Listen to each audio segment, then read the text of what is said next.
housekeeping of me just explaining that we are going to record the meeting. We use this for URSA members and the forum members' purposes. Okay. Right, thank you.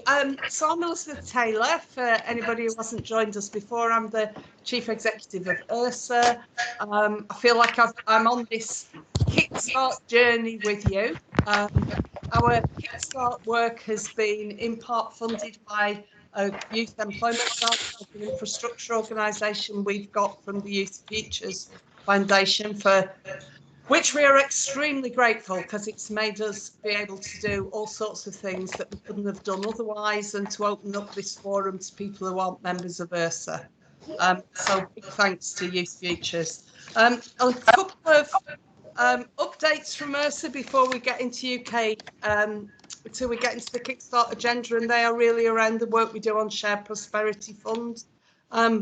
We watched with fascination the budget last week to see what we would learn about the UK Community Renewal Fund, about announcements about the Shared Prosperity pilots, and anything else that came into the world of employment support. Now, some of you will know because you signed it. We've written a Kickstart extension letter to the Chancellor. This wasn't included in the budget last week, but we have certainly not given up on that. I think that there was a little bit of us didn't expect it to be included in the budget, but it was the right time to write. So we're going to continue to ask for an extension for Kickstart starts beyond December 2021. We're going to continue to work with the Youth Employment Group and others who are calling for an extension. And I'm sure we will engage with the Kickstart community and ask you to rally behind that call again. We did a round table with the DWP around sharing prosperity and what good looks like, and we have written up a series of recommendations for what future employment support provisions should look like. So that's been cascaded out through URSA, and if you've got any interest in shared prosperity, I'd encourage you to look at that. And I think with no further ado, we should move over to the Kickstart agenda. We're going to start with some positive news stories from Approved Gateway employers. We've got somebody who's not on mute, and we've got a lot of background noise. Sounds like a train going through somebody's office at the moment. Yeah, let's fix it. Gosh, still letting people in the lobby. Right, let me have a quick look. Let's try and fix this.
Hi, is anyone chairing the meeting? I think we may have lost our host. Can I just tell you, I am here. We appear to have had, I'm just talking to my colleagues at the URSA office, we seem to have 2 links for a meeting today. So we've 70 people with me. and another 80 odd people with Laura on a different link. And what we're going to have to do now is to try and sync the meetings. I just think we've done a year of meetings online, and we've never managed to do this one before. We've learnt many things, made many mistakes on this journey, but 2 meetings simultaneously, it's never happened before.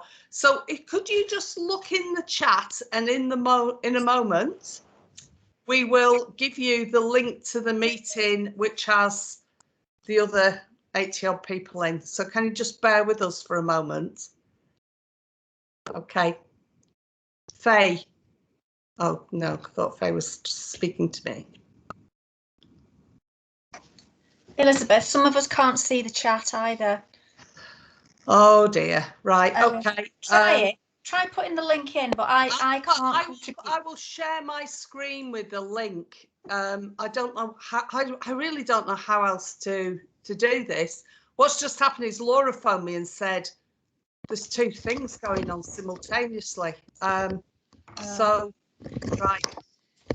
Just bear with us. We'll get everybody together. Yeah. Yeah.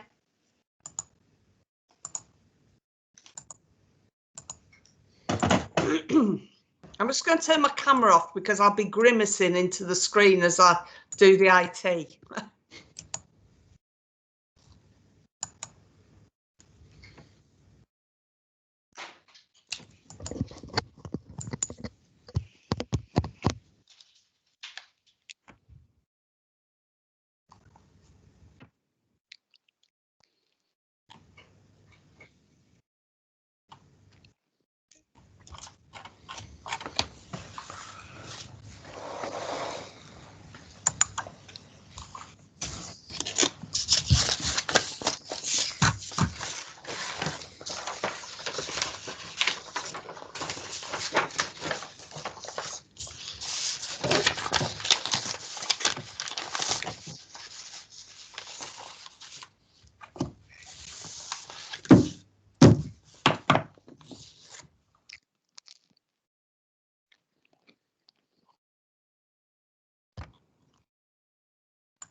Can somebody just keep explaining what's going on? Because I can see in those people I've got the chat questioning what's going on, and we'll just try and get it sorted.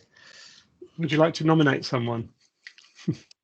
Yeah, Faye or Tracy Fishwick or whoever just spoke, who's been very helpful. Can you just keep ad-libbing for us, please? Good morning, this is Andrew, Impactful Governance. Nice to meet everyone. So we're all on hold for the moment just while we deal with a technical issue. Please bear with us. I should have a recording of this, shouldn't I? Just keep pressing play. So please bear with us. 64 people in the room, a small technical hitch.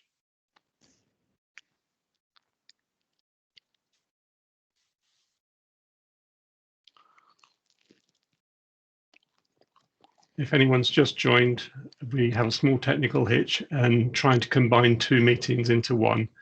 Please bear with us.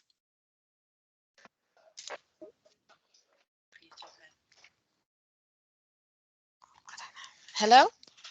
Hello, good morning. We have a small technical hitch, so please bear with us. They're trying to combine 2 meetings into one. If everyone could please put themselves onto mute for the moment. As soon as the host is ready, they'll rejoin us.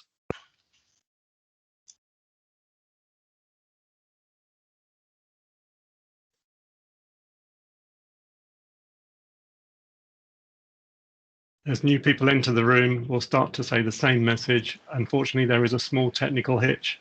Please bear with us. If you put yourself onto mute, the host will join us very shortly. We're combining 2 meetings. Thank you.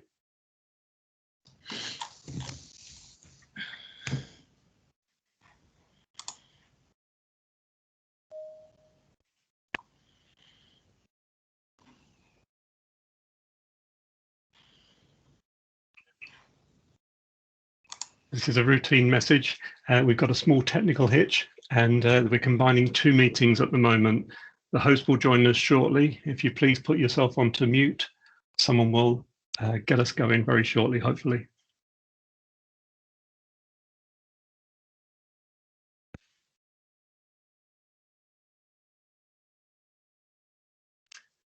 Someone new joined the room, welcome. Please bear with us 1 second. There's a technical hitch and we're just trying to get 2 meetings combined into one. As soon as the host is ready, they'll rejoin us.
Mark Williams, you have your hand up. You might want to lower your hand, Mark.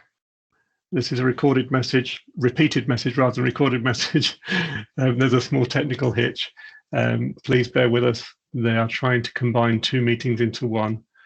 I can see the numbers going up slightly, so I'll just say that again. And there's a small technical glitch. Please bear with us. The host will join us shortly. 2 meetings are being combined.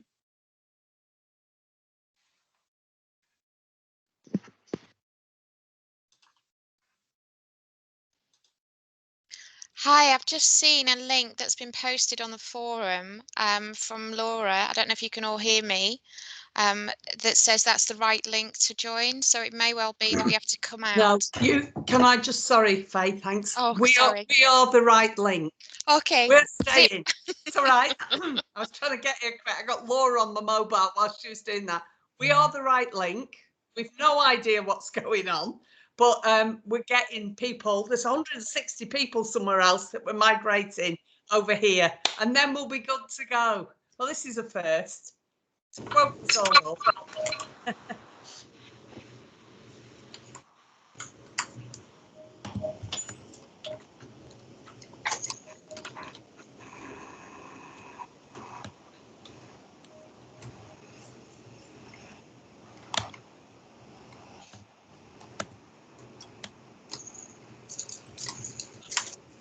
Well to know.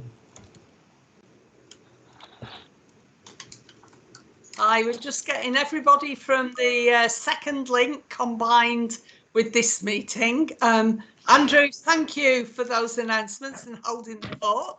I look forward to the day we meet in the flesh, and I can maybe I should buy that man a drink. You did a great job there. Thank You could have You're an welcome. alternative career. Voiceover specialist. Right, I think we're getting there. I can see the numbers creeping up.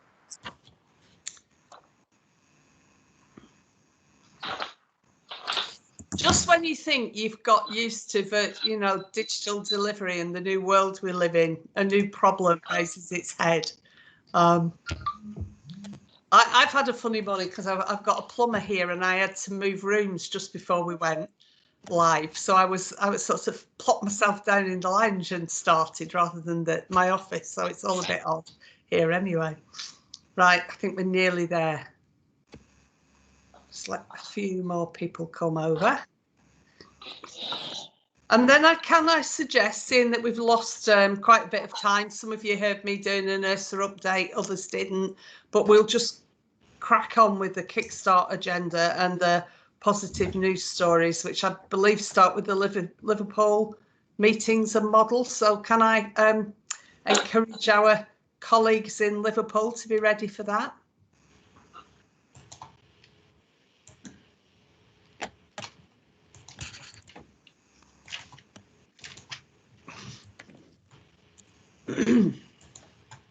I'm here, Elizabeth. I'm just wondering if I can Gemma see you, Tracy. Is Gemma here? I'm relieved I can see you. Hello, I'm here too. Perfect. Okay. Hiya. So we've got, let me make sure I've got the names right. I've got Gemma and Tracy. So do you want to make a start on the Liverpool model? you. Okay. Do you want to start, Gemma, or should I? I'm happy to start if that's okay, and then I'll hand over to you. So I'm Gemma Batchelor, and I'm our employer and partnership lead in the Merseyside district up in Merseyside, and we've been invited along today just to explain our approach as a region and how we've kind of come together and brought together all of our gateway organisations from the very start of Kickstart to learn from each other and support each other through the process as we're learning locally in DWP, and obviously all the gateways we're learning through the whole process. So if I take you back to the summer when Kickstart was announced, obviously at that point it was a blank piece of paper. The Chancellor announced the scheme and it was still up for design around how that would happen. So at that point there were several conversations with our combined authorities looking at different options of how we could involve partners in delivering Kickstart. And I think initially the combined authority had hoped that actually it would be taken and handed over to them as previous programmes had been. And obviously the design was slightly different. The design was to actually bring in gateway organisations and initially to try and focus around employers with more than 30 vacancies to apply direct, which has now changed. However, we decided as a region to still work together to try to look at how we could maximise the number of Kickstart placements. So at the very start, when the Kickstart scheme went live on gov.uk, we wrote out to all the partnering organisations that we thought might like to be involved and invited them to come along to a gateway forum, which we've actually held fortnightly since I think back in like September or October, where we've gone together and we've been on a journey together as a group of organisations around the whole Kickstart process. So it started off with just understanding what the scheme was. So although the guidance was there on gov.uk, there were loads and loads of questions. And then it was around supporting those who wanted to become gateways with their application. So understanding what it meant by additionality, what it meant by explaining what kind of employability support you were going to be providing, and trying to understand how the whole process would work. So sometimes locally we had the answers to the questions that were being asked. Quite often we didn't, but we developed a kind of relationship locally where we would take those questions away on behalf of the gateway organisations, and then we'd come back the following week, and as things were designed and developed, then we would actually be able to feed back some of that stuff. Now we're at the point, as many of you who are gateways are, that gateways have been approved and are now at the point where they're sending through job placement templates, and we're working together to fill those vacancies. So what we've done in recent weeks is we've done a number of kind of different themed meetings. So on the last meeting that we had this week, we focused on the payment process. So we went through with gateway organisations how payments work, and those who had actually made a claim for some of the young people who'd started shared their experience of how that worked, but we got someone on from the centralised team to do that. We've covered things like what is a good quality job placement template, because that was one of the challenges for us and our work coaches, is that some of the job placement templates that were coming through were really hard to understand what the actual job was. They used very complicated language, and if a young person or a work coach had actually read that, they probably would think I would never stand a chance of getting that job. So it was about using real plain English and trying to explain what you would actually be doing day to day, and kind of making sure that it was pitched at the right level, and remembering that Kickstart is to be aimed at young people who will struggle to get a job. So, you know, some of the requirements that were coming through were quite high level. I want a degree in this, or and actually it's about challenging and having the gateways working with us to kind of challenge back to the employers about making sure that Kickstart is actually targeted at those right people. Other things that we've done is we have shared some of the good practice from the different gateways. So I'll bring Tracy in a minute to talk about Transform Live Company, who were one of the first gateways in Merseyside to run and meet the employer sessions, which worked really well. So Tracy will describe that later. So she shared that with the others so that they could share that. We had a gateway who did our first swap, so our first sector work academy programme, to try and support young people who might have struggled through the recruitment process. And again, they shared that with other gateways so that they could kind of learn from each other. But basically, we formed a group where we've got this ambition in Merseyside to get our fair share of those 250,000 placements. We were aiming for 8,000 between us, and already we've got about, I think, around 35 gateways that have been approved in the Liverpool City region, who've had between them thousands of vacancies approved. So what we're working on at the moment as a group is how we can try and make the experience as positive as possible, both for the young people and for the employers. So we really want to try and speed up the amount of time that it takes us to fill vacancies. So we have a lot of vacancies that are live, and obviously from the young person's point of view, if they're applying for several different Kickstart vacancies, they want that process to be quite quick, not to be waiting weeks and weeks. And from the employer's point of view, the same, that we're trying to encourage employers to shorten their recruitment time so that we can try and fill vacancies between 20 to within 20 days of them going live. So we've had conversations about how we can do that together, and also about thinking about our pipeline. So yes, that's what we've been up to as a group. If I hand over to Tracy, kind of to share her experience of being part of that gateway group, if that's okay. So I'll hand over to you, Tracy, for anything that I've missed. Thanks, Gemma.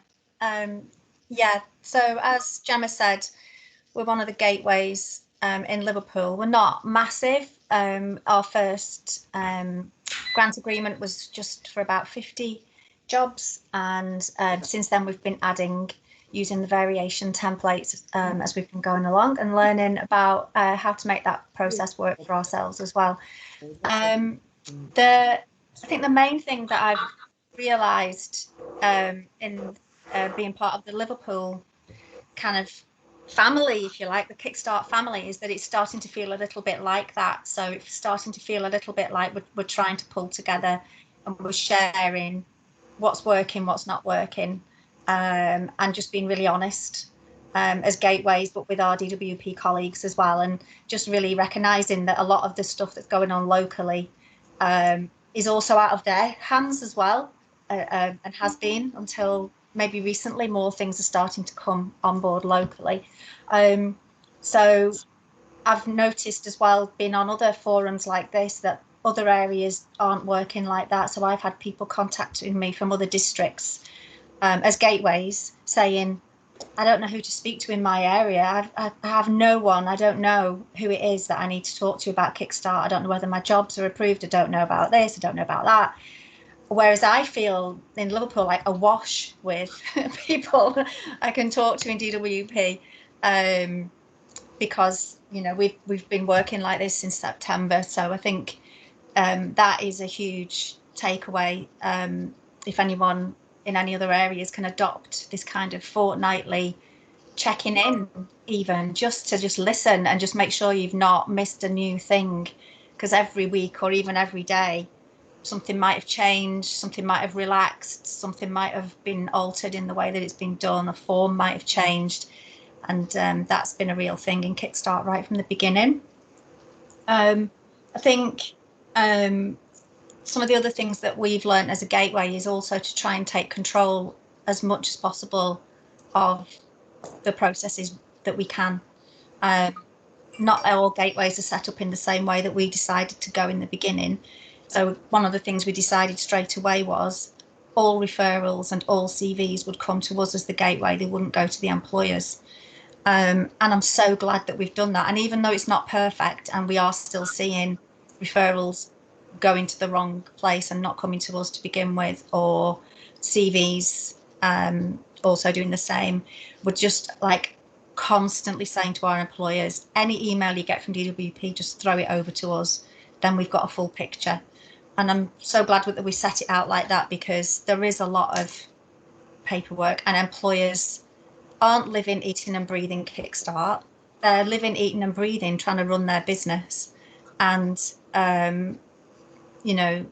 dealing with referrals. And what's a referral and why isn't that a CV and why aren't they the same thing? Even that, I'm constantly trying to explain to employees what the difference is. So they'll say to me, I've had 5 referrals, like I've got these people, but with no CV, with no application, we can't get in touch with them.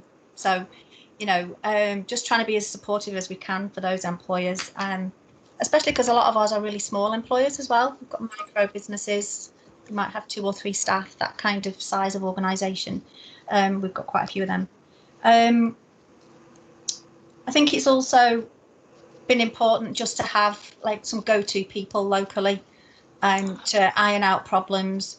And so we've learned that you know, when a job goes live, we can go to our local people to say, can you actually extend that closing date? Could you even change the job title? Can you change something within the body of that to make it a little bit more appealing? Maybe it's coming across as off-putting. Why has that job not got any referrals yet? Is there something about the way it's written that is putting people off? And so there are a number of people locally we know now who can go into the system and change things. Ideally, I would like to have more control over that if we can at some stage, because it's just a fast moving thing and it really does slow things down. Even though we've got people to do that, it still is another hurdle and another thing that slows everything down. We also could try to take control as much as we could, whilst we know that the job centre make the referral, the work coach is the gatekeeper to the referral. We've also tried to stimulate interest in the jobs ourselves. So we put our jobs on our website so that we can also use that as a platform to tweet and use other social media platforms to draw people's attention to those jobs. And I think that's been useful as well. Even some of the work coaches are looking at our website to see what we're saying about some of the jobs and things, what's coming up, what's in the pipeline. It's just an easier way for us to have them all in one place, and a current list that we know are either live or coming soon, and that might not be quite so visible yet in the job centres.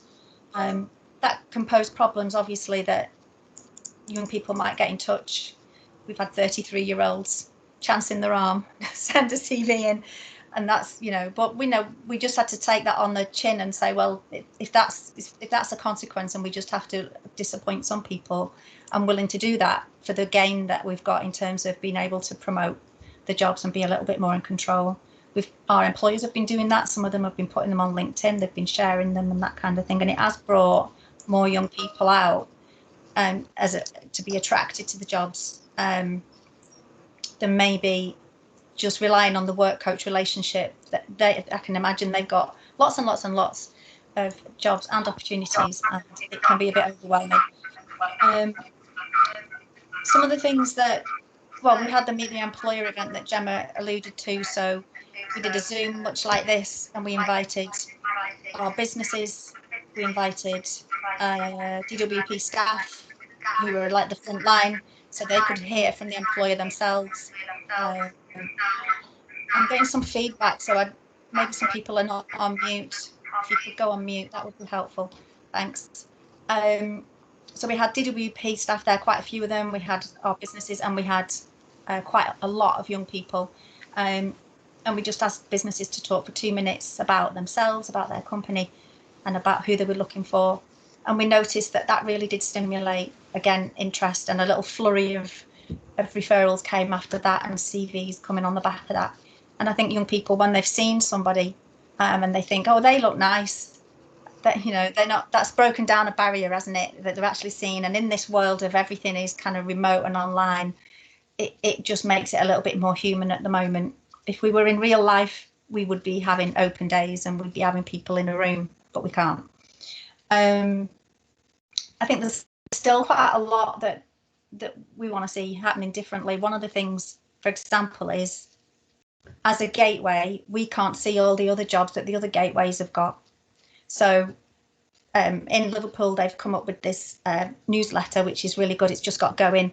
And on there, they like picking out some jobs each day. I think even it looks like a daily thing. Gemma will correct me if that's not right. With opportunities, some jobs, just Kickstart kiosk, yeah, trademarked in Liverpool. Don't be nicking it. But that's quite good. If you want to get a big message out, then you can sort of give them a nod and say, could you please make sure you mention this or that? And that's starting to get a bit of momentum. But I think we're seeing, like, we had about 100 applications, CVs, for about 20 jobs. I want to know what I'm doing with the other 80 young people, as well as the 20 that we're hiring. And I'm aware that there'll be other jobs that aren't in our gateway that that they'd be really, really interested in. So in like the greater good of everything, it'd be good to somehow be able to see all the Kickstart jobs in one place. And I don't know how that could happen, some kind of portal that might not even be DWP, but anyway, that would be a good thing, I think, for young people as well.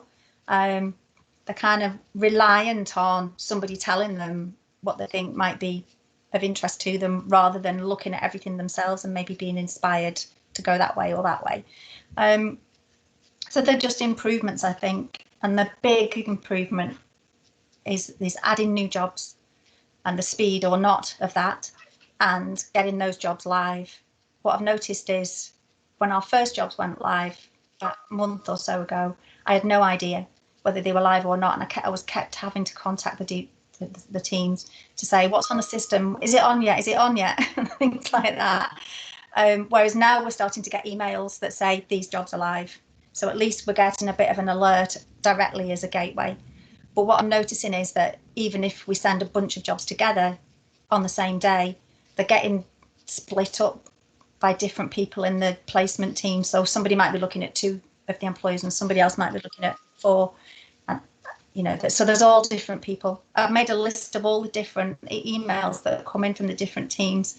And that's a grant team, a variation team, a support team, a placement team, in addition to all the local staff, who I can't speak highly enough, but the local staff, then there's a load of them as well. So actually the email, keeping on top of, if I missed some paperwork, it's quite hard. Yeah, but our first interviews are this week. And so I'm hoping that, and they'll start on Monday, thank God. And then we're on to the next lot. Thanks. Okay, Happy to take any questions. Yeah, thanks, Yeah. Tracy. I can see another Tracy, Tracy Hudson, has got a hand raised. Do you want to come in, Tracy? Have you got a question for Gemma and Tracy Fishwick? I do. Hi. Yeah, it's a question for Tracy. We were told by DWP very, very strictly that our employers and we as a gateway are not allowed under any circumstances to advertise vacancies. They were very clear with us that there's only one employer who's been allowed to advertise vacancies, which is Tesco, and that's because they're not drawing down funding on the scheme, so they don't have to go through the same processes. But the lady I spoke to at DWP was very clear that, you know, if we advertise that we've got a Kickstart vacancy and we're directing people to the job centre, then this just causes them problems because they're not necessarily people who are eligible. So I'm just wondering if this is this a regional thing? My jobs in our gateway are national. So I'm personally based in the Midlands, but I'm wondering if you've got, is it the case that different regions can come up with different arrangements? Because how you're doing it sounds fantastic. I want to be able to do what you're doing, but what DWP have said is the opposite of what you're doing. I'm on mute. Yeah, I realise like the guidance doesn't say that. We decided to be proactive and we didn't hit any barriers locally to doing that. Whether I've annoyed people or not, Gemma might come in, but we decided, and because we've done quite a lot of this before in the past with Future Jobs Fund and other kinds of very similar programmes, it was one of the things I was very keen on to begin with, is that there are other ways of reaching young people that, you know, maybe are just not necessarily getting as much airtime with the work coaches as maybe we think they are. So we've got to, again, I'm getting feedback. If people can just check that they're on mute, it would be really helpful. If there are some people not on mute, yeah. Yeah, so I mean, Gemma maybe be a better place to say whether it's a regional thing, but it's definitely been a proactive shared thing. The fact that I did meet the employer and about 8 DWP staff came on and they were all buzzing about it, all saying, this is brilliant. I understand those employers so much more. I can go and then on-sell it to more young people now. I've got it in my mind what they're about. It brings that piece of paper Tracy, to is life. it okay if I come in, and we have got Nick Riddle on the call, so if we've been doing something wrong in Merseyside, hopefully he'll come in and explain. But I think the key thing is that we are not openly advertising Kickstart to people who might not be eligible, because the key bit is that the work coach is the gatekeeper to be able to say that this person will struggle to get a job through the normal open market. So when we're referring to marketing and sharing lists of vacancies, that's via the work coaches to the people who they know are suitable for Kickstart. And then the young person can't apply directly themselves, because they still need the work coach to share the vacancy through their journal, and the work coach would still have a conversation. But what we're doing is we're pulling together the Kickstart kiosk newsletter with these are some of the types of vacancies, because I think if young people can have a little look, even if the work coach knows them really well, they might see something which they'd never considered before and think, actually, I fancy doing that. And then they would get in touch with the work coach, say, I've seen one of the jobs, and then the work coach would phone them. They would discuss whether it's suitable. They would then share that vacancy through the journal, and then the young person could apply. What you can't do is just advertise to anyone, because it causes problems. And we have had people who've done that, and then they've said, I've got someone lined up who will want to start, and they might not even be on universal credit, and it causes real problems. So, and I don't know whether when Nick does his section later, if there's anything that we were doing incorrectly. There's been loads and loads of questions down the side that I'll try and cover some of them, but I'm having problems with my Teams that is freezing. So I know people have asked about delays with job placement templates. So at the moment, the team are working to quite a short turnaround on job placement templates, but to explain the scale of what's happening, there's been thousands of job placement templates that have come in, and at the moment it's a manual process, so there will be human error in there where things get missed. What we initially were quite frustrated as well of that escalation route of how, if a gateway comes to us and said, you know, some of my jobs haven't been uploaded, around how we locally could escalate that. But now we do have that route, so you should have your own Kickstart account managers on your patch. I know that I can see questions around, can we have lists of those? The team's actually been expanded quite significantly, so every district will now be getting a senior Kickstart account manager and additional HEO level account managers. So I think in terms of sharing those names, some of those senior people will change in the next week, but there's more and more resource going into managing those local relationships for you. But you know, if there's anyone who in particular is struggling to find someone locally, I'll try and go back through the chat afterwards and see whether I can hook you up with someone locally, and then they should have the escalation route if for some reason that your job placement templates have been missed. The other thing is looking, again, Nick can cover some of this in more detail, he's closer to those policy and strategy changes, but all of the feedback that we get from gateways, so you know, one thing that you would love to be able to see is to see, right, which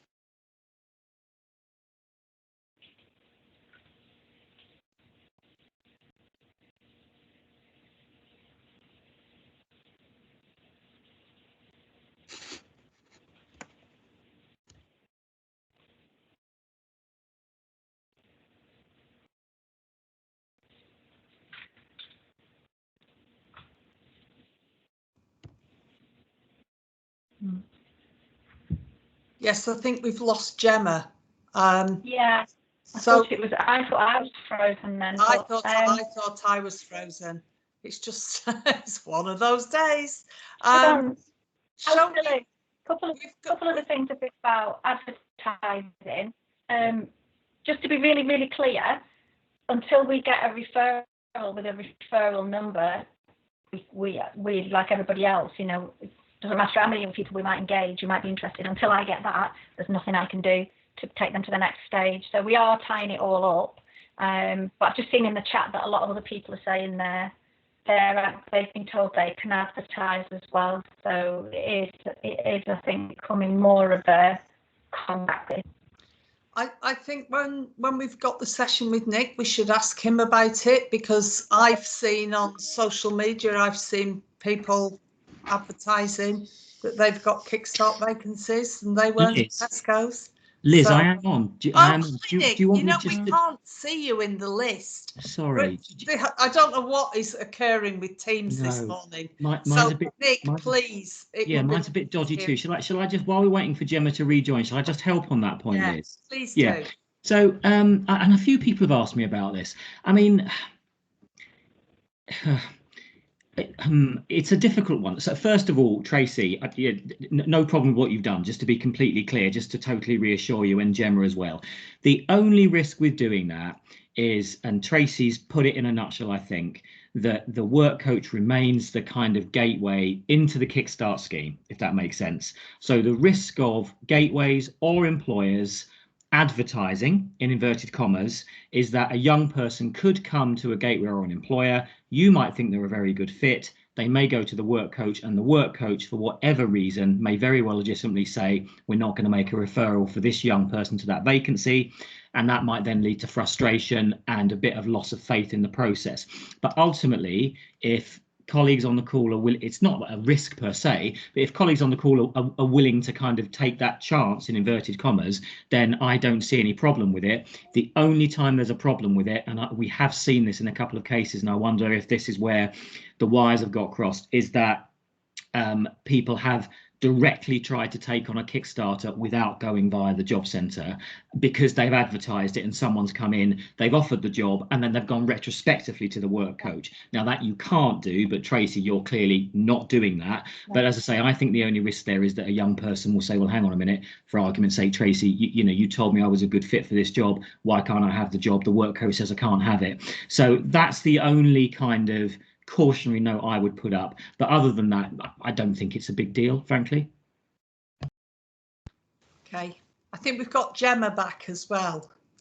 Hello, I'm sorry about that. It's technology lets you down at the worst moment, so I'm not sure how much of where I was up to you got. So I know you've just been talking about advertising vacancies, so that's reassuring. And it's just that bit about the conversation with the work coach and being upfront with the young people. If we share the list of vacancies, then they might have gone or get in touch with us as quickly as possible. So that's good news, and maybe something for you to consider locally. Yeah, and Gemma, Nick is in the call, and he just clarified everything and said that we're good. Brilliant. And then the other thing that we were talking about was just those escalation routes for things like missing job placement templates, or if there's something as part of the process where your application has got stuck. So hopefully we'll be able to share lists of who those Kickstart account managers are. But if there's any of you that have been struggling to make a contact locally, I'll try and find out for you and signpost if there's not too many of you. But yeah, we are putting in place these new senior Kickstart district account managers and some additional district account managers, so you'll be able to have a bit more intensive support with the whole process. Okay, Faye Thomas, I can see you've got your hand raised. Do you want to ask a question? Thanks, Tracy. And Gemma, I'm really pleased that you've managed to make it work so well in Liverpool, and I think many of us are quite excited about that. I was just a note to everybody who's listening is that we have collected a whole load of questions from the forum, which we're going to put to Nick. And so just bear in mind when you're asking questions at this point in time to Gemma, is that we may well have collected lots of the questions about the common questions that were coming up in the forum, so that we can launch those onto Nick later. Just otherwise, Gemma, you might get tired of trying to answer everything in that chat, which I can't see at the moment. Okay, so maybe just things about what we're doing in Merseyside. Yeah. Okay, great.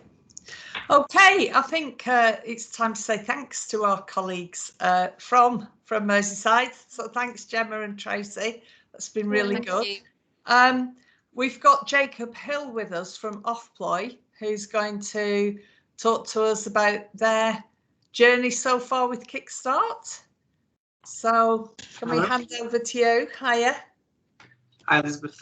So I'm speaking with Laura today. I'm grateful to show kind of something we've developed as a gateway to manage our admin for the system, to take away a lot of our administration, which has well, to kind of systemize it, which has really helped for ensuring we get our claims through in a timely fashion, that are accurate and that are done in a way that is approved, like that is helpful to the DWP. What we've done is developed independently of the DWP and not endorsed by that team. So for us, it's very much kind of something built by Gateways for Gateways.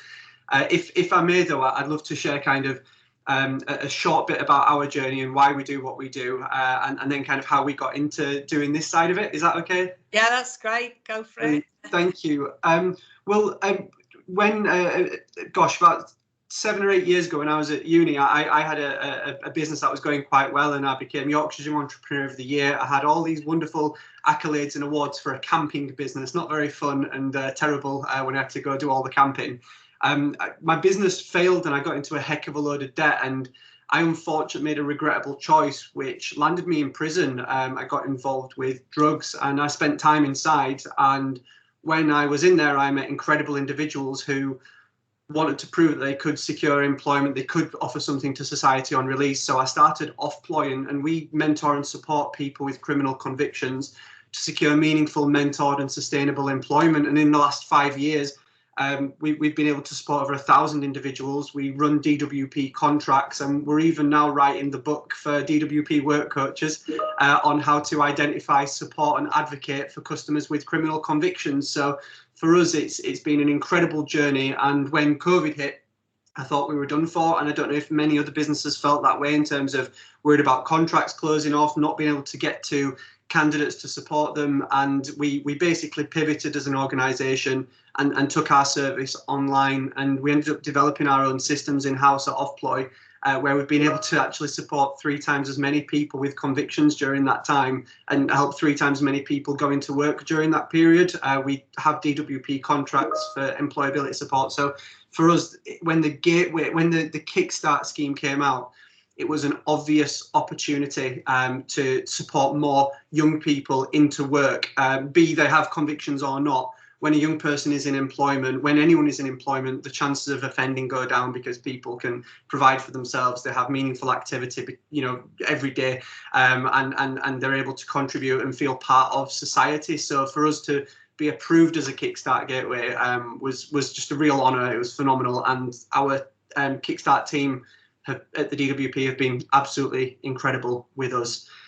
So one thing we recognised was that the paperwork was quite onerous at times, particularly maybe the job vacancy form. And when that's going out to many employers, we found that it was proved quite difficult to get them to fill things in consistently, and then double and triple check 100, 150, 200, some people 1,000 Word documents to ensure that the consistency is there.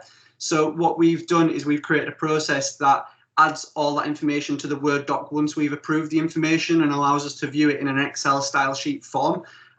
Elizabeth, would you be happy if I just showed a few things on our system? Yes, please do. Okay. Do you want to share your screen? I do. I can do it from here, I believe. Yes, I think you can. Yeah, we use Teams, so I'm hopefully well versed in this. Okay. This is where it all goes wrong. So we'll see. Emails. Can you? Yeah, you're good. You're good there. Good to go. Brilliant. Well, thank you very much. Thank you. So we've launched this for Gateways to be able to use this system, and I can see in the chat so many people who use our system already, which I'm so grateful for, and to see, and thank you to you guys for believing us during the beta testing phase when it was being built. And the first thing I'll say is that we want to check where all our stages are at and how they're doing, so we get to see a very clear dashboard. We want to be able to see all our employers who have applied and where they're at, and what we want to be able to launch is basically check all the new employers that have applied, check we're happy with the data, or even maybe edit it to make sure it's put in there correctly. And then we know the DWP grant variation document that we're all familiar with. We just press that button there, download application, and what happens now is the Word and the Excel grant variation document goes into my inbox, and it would enable us, when I download that, to open it up, and those 4 accounts go into the Excel spreadsheet required and onto the grant variation document required for DWP standards. So that saved us a heck of a load of time. in doing that. And what that enabled us to do was, when we recently submitted 37 roles to the DWP, 36 were approved. The one that wasn't approved was self-employed, because we misinterpreted something, hoping that we might be able to get approved for self-employed, and the employer was aware and went in it together. So of the 36 that were approved, they all went through the system basically, and the data was good and accurate.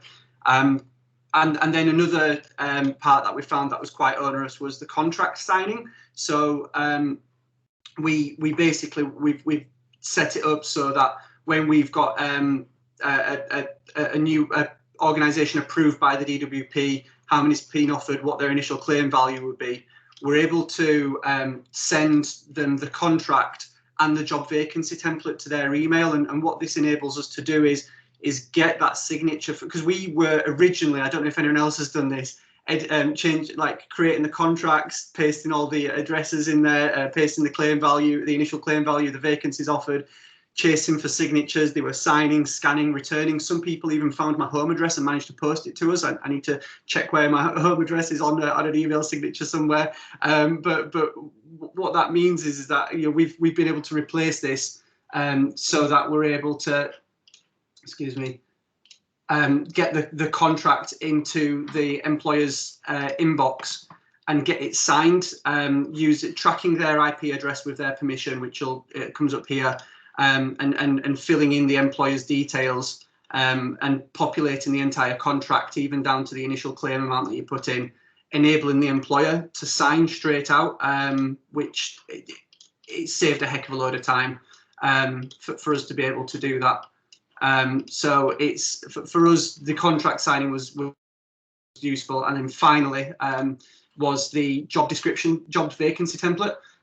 So we've seen the Word document, and an employer might not have access to Microsoft Word. They might not, they might be on a mobile device, which most people are nowadays. And we've taken all the fields from the vacancy template on Microsoft Word, from the job vacancy template, added them to a web form, restricted the field values so that it's in line with the DWP's field values.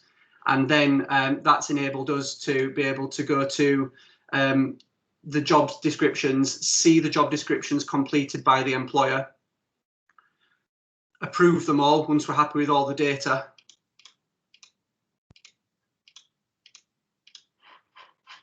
and then download all the Word document templates in the standard DWP format with one click of a button, which has yet again saved us a heck of a lot of time and got people approved and ensured the data's there, very accurate and to a high quality. Employers are the next stage, where they need to, once they get a learner, this is something that we've just developed. When they get a learner, we've done it so that an employer can fill out their set end, see what job it's for, fill out the learner's details, and that should notify the DWP and you as the gateway that they've done that, saving this whole back and forth when the claim payment comes in. And we have all the DWP references there. So for us, we've been trying to find a way to make the data as accurate as possible at every step of the way. And for us, we hope that this system that we're using, and many people here are using now, which I'm grateful for, will actually help us support more claimants through the process, more Kickstart learners through the process, and help gateways support more employers and see those young people going to work and get that support they need. And there's a final thing, which is I'm not going to demo today given the time restrictions, which is basically we can download the CSV file as well to issue payments through your bank, so that you can basically ensure that all your claims are accurate and paid. So for us, it's been a heck of a journey developing this, but we've done it because we're a gateway and we wanted to build something here. And when you download your vacancies, all your job vacancy templates populate to the DWP standard with all their matched fields. So for us, it was really important. I would love to speak to more gateways to offer them the chance to go through this. I can't see any of the questions in the chat. right now, because it's very difficult, and hats off to Tracy and everyone else who's been presenting and hearing all the pings and beeps. It's so off-putting, wondering what's going to happen, what people are saying. I've put in a demo link if anyone wants to book a demo, and I'm open to any questions, but we've built this because we're a gateway. We want to see as many people supported through the programme. And like Gemma said earlier, we want as much share of the 250,000 placements as possible to help as many young people get that right start in life. And for us, if we can do that at Offploy, we know that that'll help reduce reoffending and make society safer. So thank you so much for this time and this opportunity. I'm going to stop sharing now. Okay, thanks, Jacob. I can see questions. Yeah. So I could read some out, but equally, sometimes it is easier if people will raise their hands and ask, because I'm going to interpret that sort of shorthand that goes in chat. But until we get to the point where we can see a hand raised, shall I just go for a couple? On My hand's up. Oh, okay, you've always got your hands up. Go for it, Tracy. Thanks, Tracy. Hi, Jacob. Nice to see you again. I know, yeah. We met at Unlimited. We did. Well done on this. How much is it? We charge £500 per year per licence. You only need one licence per organisation, and then we charge £35 per placement. So 90% of the admin for just over 10% of the admin fee. I learned that. I'm not going to take credit for that. There's Dan Buckle, who's in the chat, who came up with that, and that guy deserves absolute praise for saying you're doing 90% of the work for 10% of the fee, but it's just over. But I've put a link into the demo. For the demo, I'll pop it in again, just so if anyone wants to book a demo, they're more than welcome to do it that way. Thank you. We will be at the demo. Thank you. And I will just say that because everybody can't see the chat, I'll make sure that Ursa send that link out as well after this. No idea what's going on with Teams today. You can see that Peter Eckstein's got his hand raised. So do you want to come in, Peter? Yeah, thanks, Liz. Hi, Jacob. Just a quick question. I might have missed it when you did your demo, but does it track the wages payments coming in as well? So it doesn't track the wages payments coming in. The HMRC will inform the DWP of what they're paying, and the DWP will issue you with a learner reference number and an amount on a remittance advice. What it does do on the claim management side is you can input the claim value. It will not let you put in too much of a claim value. So if, for example, that learner is 16 and you put in a claim value that may be equivalent to minimum wage, 25 hours a week for that month of a 22-year-old, it will ping up and say there's too much money going out. So it protects in that sense.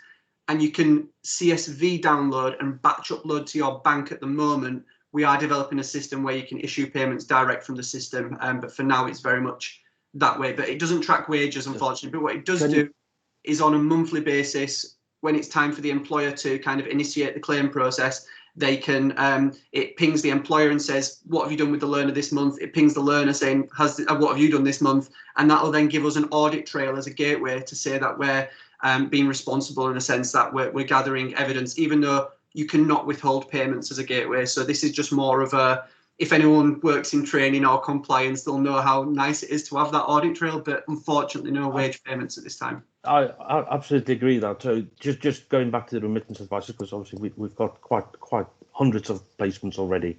Yes. In regards to the remittance advices that we receive from DWP, obviously it's got the unique introduction ID number in the remittance advice. Is there any way to upload that remittance advice into your system that will then pull out that introduction ID numbers? It's not in development right now, but we do have certain bits of the system that do get uploaded automatically, such as when the DWP issue you your second or third grant agreement. We upload that data automatically to say who's approved and who's not approved, as well as kind of how many places they've been offered. So it is something that we could and will develop. I think I will say that, you know, we can use this system to aggregate a heck of a lot of data from gateways and understand trends and where stuff's kind of dropping off. So I would love to work closer with the DWP on this one at whatever level appropriate to see if there's more that could be done to communicate from our side. So if there is a way to upload to do that in functionality wise. It's not developed yet, but what you do have is your DWP learner reference number will be in the system already. So at least you're only matching that up, and you can search by it. But I will put that as a development point. So thank you for that great suggestion. No worries. Thank you, Jacob. Great, thank you. Any more questions for Jacob? Or are you going to save them till you go to his demo session? The demos are one-to-one, so anyone can just. All right, okay, that's brilliant. That's We're seeing brilliant. buttons already, so thank you. I missed that, so No, that's, that's really fine. people to know. Okay, any more questions? Please raise a hand. Otherwise, we're going to move on. I think we're going to move on to Faye, who I think we're putting on the spot about the payments subgroup that I suspect hasn't met yet, and I intend joining you when you do. But yeah, okay, I think that's it. Faye, can we hand over to you briefly? Oh, I'm trying to. Right. Hopefully you can hear me. We can hear you. Yeah. Great. Okay. So we are waiting for a meeting to be arranged with DWP. So, Nick, I know that you are following me for a Q&A. So, but just to let everybody else on this forum know, and we do want this meeting sooner rather than later, Nick, so maybe if you can help. We've got a number of questions, and I'm going to pose a couple to you now, because that will then wander into your session, if that's okay. But the questions that I'll say for the specific meeting are about the treatment of VAT, in particular, the definitions between services, how the grant is treated, how the administration fee is treated, sickness pay, national minimum wage, and various other matters like that. So I do have some questions now, and I wonder if, Elizabeth, it might be helpful for me to just put the finance questions aside, but ask some of the questions that have been collected through. And Nick, if you're able, would you be able to engage? We can just wander into your session now, if that's okay, because I know not many people can see the chat, but I did review the forum this morning and collect some things together. So I might organise some of the questions. Is that all right? Of course it is. Yeah, very happy to. Nick, shall we bring you in as well? You come on camera, I'll go off camera, and we'll let you. You can like do a chat session. Okay. Okay. So thank you. Thank you for that. So the first question, and I think it was interesting that came up from the Liverpool model, was about swaps. Double funding. So this has been raised a number of times in the chat in terms of the simple question is, has DWP directed local job centres not to refer young people on employability support programmes, including those that are ESF funding, because of double funding, a double funding concern? So I'm asking this question on behalf of everybody. I know. So, Go for it. To be very candid, we do have a challenge there, to be honest. And all I can say at the moment is that we're preparing advice on it for our ministerial team. What I will say is this has been raised by both employers, gateways, and our own people, if that makes sense. So we're aware it is a challenge. I can't give you an update on it, only to say that we know it's an urgent issue and we're preparing urgent advice. Okay, I think we'd all obviously welcome that. There's a lot of programs that are going to be launched quite soon in response to the pandemic, in addition to this, and particularly the adult skills budget and everything else like that. Yeah. So great. All right, so we've got to watch this space, and there'll be a list of provision that Kickstart's compatible with, I'm imagining. I mean, I've in past meetings, I've tripped myself up by speculating about what outcomes are going to be. So I'm not going to do that, but it's not I'm being unhelpful. But let's put it like this. We've all looked at it and gone, oh yeah, we can see the problem, but we need to address it because there are lots of commercial issues involved. Thank you. In terms of the reallocation of placements within an existing grant agreement, so I'm just going to be really clear on my question. If I'm approved for 150 jobs, and one of my employers within my 150 jobs that I'm approved for is approved for 5 jobs, but then they decide to pull out for whatever reason. But I have another employer who wants an additional 5 jobs over and above their approved allocation underneath my 150 total jobs. Can I move my 5 from employer A, who's decided not to go ahead, to my 5 to employer B who wants some more 5? Provided employer B was included in your original application in so much as they've been subject to spotlight check, yes. Great. So when we issue a grant agreement, we issue it for the totality of the number of spaces. You can move between should you wish, because we do appreciate those gateways get a bit bigger, you know, and particularly, let's be candid, colleagues, you know, as we took a long time to get through the initial stages in the process, we know that some people will have, you know, moved about, decided they don't want to be part of it anymore, bit more, bit less. So yes, simple answer for you can. Great. And just for the clarification of everybody else, as long as I don't exceed my total number that I'm approved for. So in my example, it was 150. Yeah. Yeah. Yeah. Hi, Faye and Nick. Sorry, can I just interrupt? It's Mark Williams from the Rural Apprenticeship Company. We've actually posed this question. I posed it to my regional Kickstart manager about what the process is, because we actually attempted to do this directly with the work coach. We sent an email off and we said, you know, this is to use our 10% surplus, etc., for approvals. And it was all explained, and we got knocked back on it because they said it's not in your approval. You only have 3 job placements for that employer. So when I went back to region, I said, we've been knocked back on this. What is the process? How do we make this happen? Now, you've just confirmed, Nick, really greatly that it is there. We can use it. But what is the process? How do we do it? So it's probably a bit unhelpful, Mark, but really your best, I'm not going to suggest that you contact the central team, but really you should go through your district team. And if they then need to make a call into my guys just to clarify and confirm, that's fine. But absolutely, and the reason I'm clear is because this is something that we had an IT problem with, in so much as we didn't think that technically we could do it, if that makes sense. So it all became, it got into a, well, hang on, is it permissible within terms of the grant agreement? That's question 1. Question 2 is, can we physically do it, if that makes sense? And so I am very clear that that is permissible. So Mark, you'll need to go through your district team, but what you can say is that if they're unclear as to what they need to do, if they contact someone in my central team, we'll be able to help them through that process. But the bottom line is you can do it. Thanks, Nick.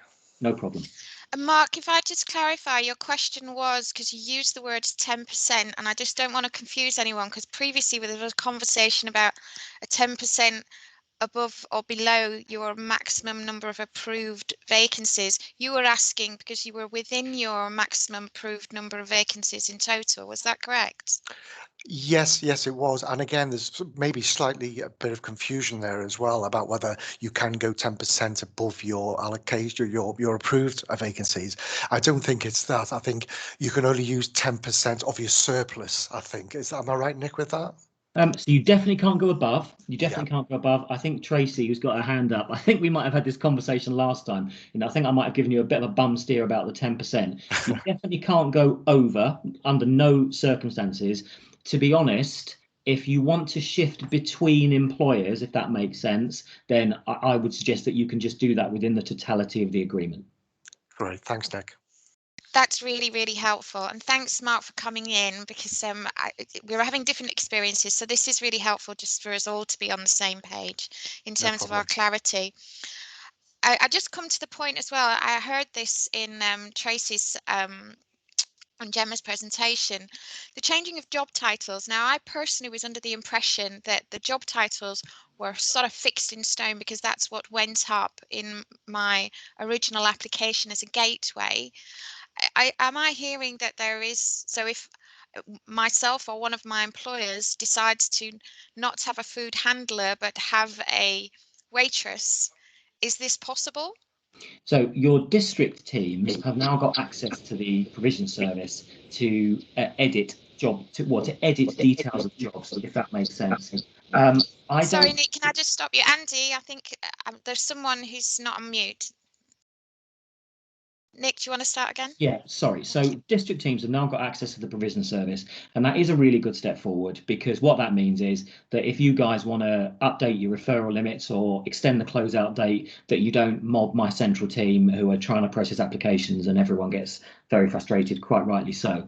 I wasn't completely aware, to be honest, that district teams could amend a job title.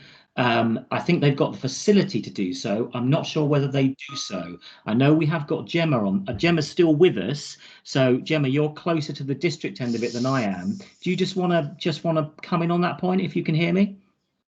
Yeah, I don't think we've been amending job titles, but we've been supporting where there's been missing job placement templates. So when you fill out your job placement template and there's been challenges of them actually being uploaded due to human error, then we've been chasing those, but it's been more around the description of what's in the job placement template, and the best thing is actually that we work before you even fill it out, to get it right first time, because it's just the work of going in and changing it if we find that we're not getting the right referrals. But yeah, if you've had no referrals for a few days, and then it's having that conversation and looking at actually, could it be, like we had one that was just called a level 5 operative, and it was like, when you actually read the job description, it was someone who would be helping as a labourer digging holes, but you wouldn't have had a clue from the job title. So I think it's trying to get it right up front is the key thing. And then, yeah, we haven't actually had to change job titles, but we have changed job descriptions. Thank you. Tracy, did you just want to come in? Slightly, yeah. Sorry, Gemma. So the example we had was we had a data analyst job, and we weren't getting any referrals. So we did change the job title locally to see if that, but we didn't change the job. The job didn't switch to, you know, I don't know, social media or something. We just tried to tone it down and make it sound a bit less highbrow. And that was done locally. So yeah, they must be able to do it then. I've learned something myself that the team have been able to. I think what you've said is right. It's around the intent, that if you've been approved for a certain role, it's to not totally change it to something else. But yeah, about how we sell it to young people. Thank you, Gemma. Thanks, Nick. People who have vacancies that are nationwide, how are they handled? So I think we've changed the job placement template for this, because I think if I remember rightly, there was a problem with it. I think with new JPTs, you should now be able to tell us whether it's a national vacancy. Okay. So there's a couple of other things. So there's we're doing additional work. We have a national employer and partnership team. So some of the national vacancies will have an account manager that's a national account manager, and we each then have local meetings. Some of those national employers want just to be handled through a head office, for example, and what they don't want is all the different local teams phoning to get follow up on their individual young people that have gone forward. Others are happy for us, even though it's a national employer, to then deal with the local branches. So we've just started new meetings daily with our NEPT colleagues, so with our national employer team, to go through those specific cases to say, how do you want us to work locally to support this? Do you want us to come through you for feedback so you're managing it? Or do you want us to go direct to the local branch? And also, if it's a home working vacancy, there's now like a banner at the top, so work coaches can pick out more easily that their home working vacancies, to be able to describe that when they're doing the matching with the young person. That's really helpful. Yeah, so that's quite new, that new way of working with NEP. So again, it might be that it hasn't kind of filtered through to you yet, and for gateways as well, you might have a lead account manager who's looking after you as a gateway, but then some of your employers are based all around the country, and what we'd have to then try and do is discuss and work out with you, because there is no black and white method. Some gateways are then just letting their employers do their own recruitment, and you might be happy for the employer to speak to the local team and just keep you in the loop. Others, it would be us signposting you to a local person that you can then speak to be able to fill the vacancy that's out of kind of the home patch, if that makes sense. Thank you for that. So the other point then was matching payments to candidates, and I think we've had a bit of a conversation about this already. So the process, as I understand it, and as I've seen through my colleagues, is that the vacancy goes live. The vacancy itself has an ID number, and the work coach then identifies suitable young people and refers those young people through with a number. And then the young person separately applies by sending their CV in, but the young people don't ever quote the reference number.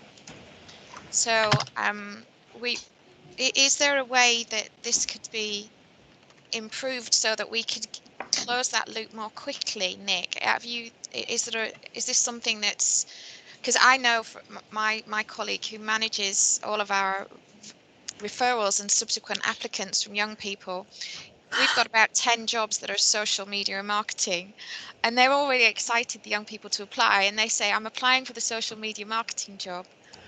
But then we have to try and unpick, because the only way that we can determine it is through a postcode, it would seem, that comes through. Is there a way that this could be improved? Because I know other people are struggling with it. I can see that in the chat. So you've got so you're getting the applications. When you say you need to match it, I don't think. What do you mean? Sorry. So, Nick, is it okay if I come in? Because we've been through this in Merseyside. So when you fill out your job placement template, there's a spreadsheet that goes with it. And what we've advised our gateways to do is there's the opportunity to put in your own reference number in there for this exact reason. You might have 10 different admin jobs with different employers, or even one employer with admin jobs that are different ones, and it's matching that up. So although the vacancy's got a number, when the journal message is sent to the young person, that generates a specific ID linked to that young person. But then the young person will be following whatever you've put on your job placement template around how to apply. So, for example, you might get 10 of those introduction emails, but only 5 young people go on to apply. And if you've just put to email your CV to an inbox for you as the gateway, then you won't know which job they're applying for unless you've asked them to quote the reference number. So you can actually put on that spreadsheet your own reference number. So it might be, you know, whatever your gateway is, and then just number them all. And then you can ask them when they're applying, say, please send your CV quoting our reference number, whatever. And that's really worked well for some of our gateways to help them know which job they're going for. But you are right that when the young person's applying, they don't know what that unique ID number is that the system has generated, and the work coach doesn't know that either, because that's just a system generated thing that goes direct to you as the gateway or the employer, depending who you put down as the contact. Does that make sense? I thought I did. It does make sense, and it entirely makes sense. It's quite windy out there, isn't it? Can you please mute yourself, Nabila? I understood that was the case. So when I filled out the template, we created reference numbers. We've never had a reference number come through with a candidate. So, however, I didn't explicitly put in the application, in the spreadsheet when we sent it back, they had to quote the reference number. I made the assumption that would be the case, which seemed sort of fairly logical to me. But this is a useful clarification in that as gateways, we should all use a reference number from now on, and we should all explicitly say in the how to apply box, quote our reference ID number. Yeah? Yeah, that would really help you. So that's worked for some of our gateways as a kind of workaround. Hey, can I just chip in there? Sorry, it's Steph Bishop from People at the Brilliance. I did exactly the same, put the reference number, and they weren't appearing as the emails came through. So I queried it, and they said that it needs to be 12 characters or less. So it might be helpful. Yeah. That's helpful again for everybody else to hear that. So it's 12 characters or less. I think ours were 4, but never mind. It doesn't matter. We've learned something else that can improve everything. Nick, I do have questions about the finance side of this, and national minimum wage and sick pay and statutory sick pay. Okay. Shall we have? If I just finish my sentence, if that's okay, Tracy. Do we want to cover those now, or will we wait for when we have a meeting about those specific nuts and bolts about payments? Yeah, I think you should. Sorry, Tracy, is that okay? Is that all right? Yeah, I think it's probably best, Faye. I just couldn't help you with that level of detail. Tracy? Just was going back to the referral emails that you were talking about, because we're having the same issue here, that we might get 4 referrals for the same person, and they send one CV in. So we don't know exactly which job they meant to apply for. Did they mean to send one CV for all 4 and they think that's covered it? Or did they just pick out one of the 4 or 2 or 3 of the 4? There's that thing. I think there's also, and the reference numbers, we'll give that a go. I just think young people don't pay attention to things like that. The other part of the referral is we get a lot more referral emails, obviously, than we actually get CVs that come in. So you get a referral email, it tells you nothing about the person other than the name and the ID number. Then you get the CV or whatever other people might have asked for it by way of applying. If there was a way on that referral email of us being able to get in touch with that young person to nudge them to say, you've been referred for these jobs, what we've never heard from you, the closing date is tomorrow, for example. Are you going to apply? Get your CV in. Because otherwise we're going back to the DWP staff saying that, and then they're having to go back through their thing and put it on their journal or whatever. We'd be willing to do that. We'd be willing to ring round, but we can't get hold of them. There's nothing on there. And I suppose that's a data protection thing, but just passing that on to say it is a thing that stops us getting enough applications. That's helpful, Tracy. I think I definitely wholeheartedly would agree with that.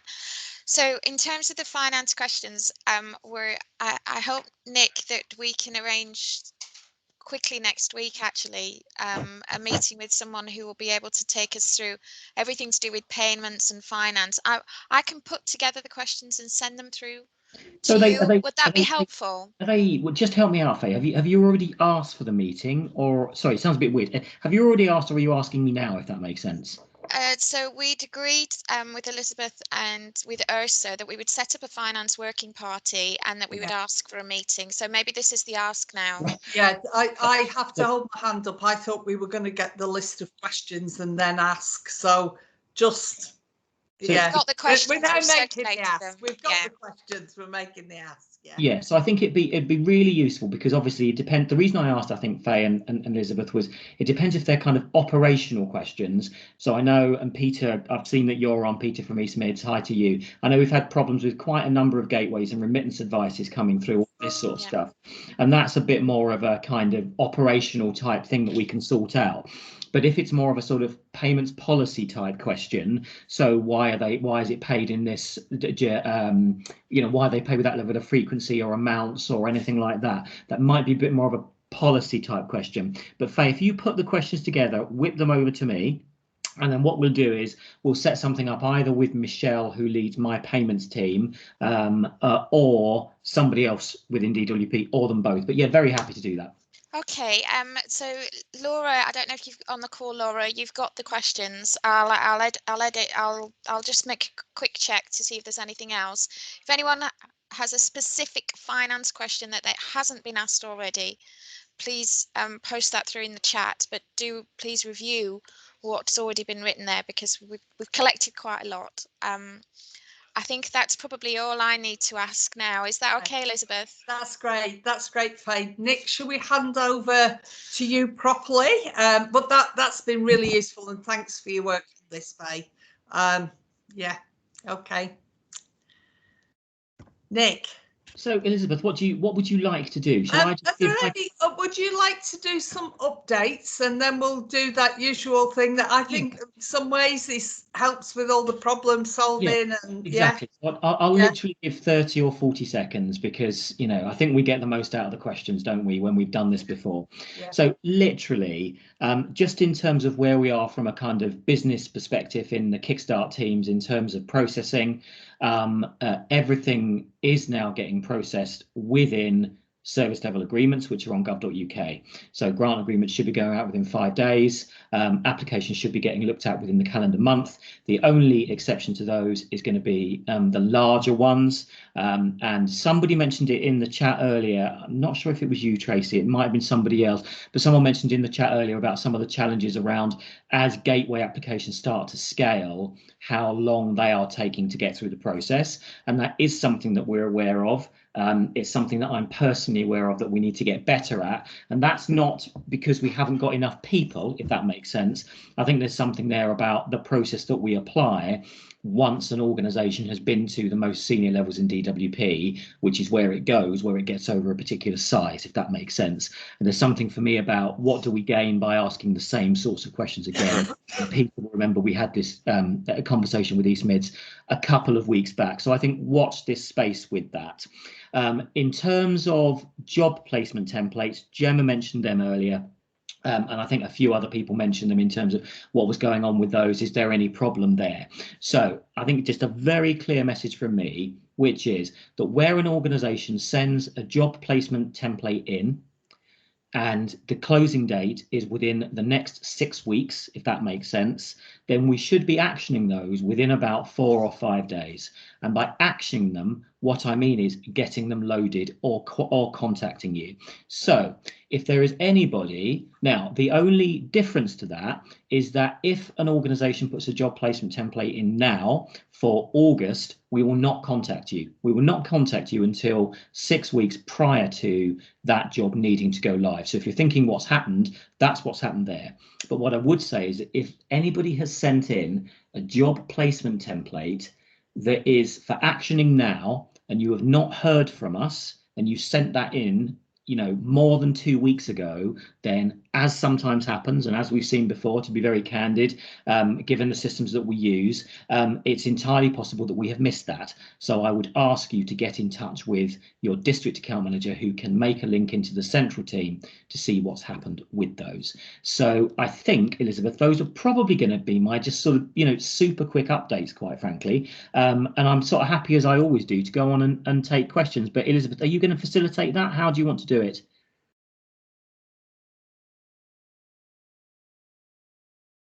I can't hear anyone. I don't think anyone's speaking. That's fine. Yeah. Okay, Gemma, thank goodness for that. Okay. Yeah. So, Elizabeth, are you still with us? I am. I apologise. My phone was ringing like crazy, so I went off screen to get rid of somebody. It's one of those days. So shall we do the usual of people raising a hand to ask Nick a question? I will also look in chat whilst that's going on, but I'm aware that not everybody can see chat. I'm not sure whether you can, Nick. And so if we do hands raised, I can see a hand raised already, which is Mark Williams. I don't know whether that's a legacy hand. No, it's indeed a handful. Please come in, Mark. Thank you. Thanks, Nick, for again spending your time in this forum, and thanks, Elizabeth, for providing the forum. It's really useful. Nick, I just wanted to share with you some of our successes, really, and some of the issues for you just to get some feedback from you. Yeah. And in fact, you've covered some of the things already in your statement you just made. So we're sort of being told that we're a rather large organisation, rather large gateway. We're the Real Apprenticeship Company. We're a national provider. We have so far had over 550 placements approved. We're working with 1,000 employers. We've got a further 2,000 waiting for approval. We can talk about some of the issues around that in a moment. But those 550 placements have created so far 200 vacancies, which are live. 25 job placements have actually started, and we've been paid for 18 of those, which is really good. So we're getting to the end of the process and confirming that it's all working and all fits in, which is really good. I must say a great big thank you to our district DWP, who've been absolutely fantastic in supporting us. Some of the times they're sort of a little bit in the dark as much as we are about some of the processes, hence the question around the 10% surplus thing that was covered earlier on, but I'll certainly go back and cover those. However, some of the experiences, some of the issues that, we're experiencing, and again, Nick, I'd like your feedback on these, is around the approvals. It is published that you have a 4-week turnaround, that's your time frame, but this is proving difficult to manage with employer expectations when we've got approvals that are currently 2 weeks late, and we're told that the approvals won't even happen for another 2 weeks, perhaps, and it does say perhaps in the statements. So we've got approvals sitting there that should have been approved last week that might not be approved for 3 to 4 weeks. So again, that is proving difficult to manage those expectations from employers. We've also heard from a number of employers who've gone direct to DWP and they've applied for Kickstart, and they seem to be getting turned around on their approvals within 2 weeks. So again, I'd just like your feedback on those. And just a couple more. Vacancy wise, we've got 30 vacancies that were submitted to DWP in January that have still not gone live. So there seems to be some kind of hold up there. Again, I have been back to district, but I just wondered if anybody else is having issues with very old vacancies that have not gone live yet. I think it's already been covered as well about the inconsistency of live notifications. Sometimes we receive them as the gateway, sometimes the employer receives them, sometimes nobody receives them, or sometimes both of us receive them. So again, it's a bit of inconsistency and it's sort of linking that up, which will really improve the service. Again, I'd like to hear your feedback on that. I think Tracy's idea of knowing the contact details of those candidates that's been referred is excellent. So we can actually support the work coaches and DWP by also contacting them candidates and say, you have been referred, you know, can we help you, can we support you, can we talk to you about the vacancy? I think that would be really helpful. And just finally, again, it's been covered, I think, a little bit, the remittance advice, where it only identifies the actual candidate reference, and that's it. So if we don't know the candidate reference because we don't know that a live vacancy has gone to a job placement, because we're too busy trying to chase employees with other things, then again, that link is broken. For example, we've got one of our remittance advisors that came in the other day where we've got 3 on there that we don't know who on earth they are, who they match with, which employer. So perhaps those remittance advisors could include the employer name, the start date, the vacancy role, etc., so that we can do better matching. So just wanted some of your feedback from what I've just said, Nick. Yeah, no, very, very fair, Mark. And it's great to hear that you're on the road and you're moving, if that makes sense. That Absolutely. is positive, at least. Yes, yes. You know, I don't miss the days when we talked about, well, why have I had an application in and you've not even approved me? So at least you're moving. So let me deal with the easy stuff first, to be honest, Mark. Yeah. So inconsistencies in notifications. So this has been raised by a couple of people with me, and it's been bugging me, and we have finally got to the bottom about why it is. So it should get better. The reason it happens this way is that it depends on how DWP has built the record for the gateway and the employer. And in some situations, it's become clear that we've not built them incorrectly, but we've in essence put one party as the parent and one party as the child, if that makes sense. Mm-hmm. Now, that's not a very good way of describing it, and so colleagues will forgive that because it's a bit sort of colloquial. But in other words, Mark, we only send the notification to the parent, if that makes sense. So in some cases, it looks like we've put the child as the parent and vice versa. Mm-hmm. So that is why that has gone a bit wrong. Now, we're working with our digital teams to put in a fix whereby we can send to more than one person, because a system limitation at the moment is that I can only send the notification to one person, if that makes sense. Mm-hmm. Now, we are not, very candidly, going to go back and recreate hundreds of records in our systems because nobody wants that. By far, the simplest thing to do is to simply say, right, if we've got Mark and Nick, doesn't matter which one is gateway employer, we'll have them both, if that makes sense, and that way it fires. So that one should get better. And as future people come on board, we'll start to correct that, if that makes sense. If we notice we've done it wrong, that should sort that problem out. With the remittance advices, we do know there are some challenges with that. I'm going to suggest, if Faye's still with us and Elizabeth, that that's something probably for the working group, Mark, as we go through. And Elizabeth, we've got you as well. Just another thing that I just want to shout out, if I can, Elizabeth, is we've had a number of people approach us, quite rightly, and say we haven't had our remittance advices. Now, in about 80% of those situations, it is because the remittance advice has gone into a junk folder somewhere, because our remittance advice emails have got a notification. It's one of the things that says, please don't reply to this email. And apparently with a lot of email systems, I know nothing about it, a lot of email systems that automatically puts it into junk. So please check. However, that said, there are some organisations, and I won't name them, but there's certainly partners on the call that we've been speaking to, who even after having checked that, find that they haven't got their remittance advice. Now, from our perspective, any evidence of that would be really useful. And that's not because we don't believe you, to be totally clear, but DWP is not entirely in control of that process. We use an external contractor. And the very clear messages that we get as an organisation is that it is physically impossible for a gateway or an employer to get a payment before the remittance advice is triggered. Night follows day, if that makes sense. And so if there are colleagues there that have had a payment and haven't had a remittance advice, and you've thoroughly checked all your junk folders and spam and all that stuff, and it's not there, we do want to know about it, because particularly for larger gateways, it's important you get the remittance advice, because we appreciate you can't match up, if that makes sense. So Mark, just on your other questions, the vacancies that you submitted in January, do you mean job placement templates or vacancies for approval? Job placement templates. Right, and were they for advertising now? Well, back in February, there was a right. So in other, sorry, forgive me. So in other words, they weren't. The closing date wasn't in August. No. Right. Okay. So we've missed them. To be totally candid with you, so please send them direct to your district account manager. And if you just state very clearly in there that they are late, if that makes sense, because we must have missed them, and it does sometimes happen, as we know. So please do send those in, because with our apologies, they've been missed. Quite frankly, they should have been on. Just Mark, just help me out with. So you've got 500 authorised already, I think you said. Yes. Yeah. And so did you say that you had another 2,000 with us? Is that what you said?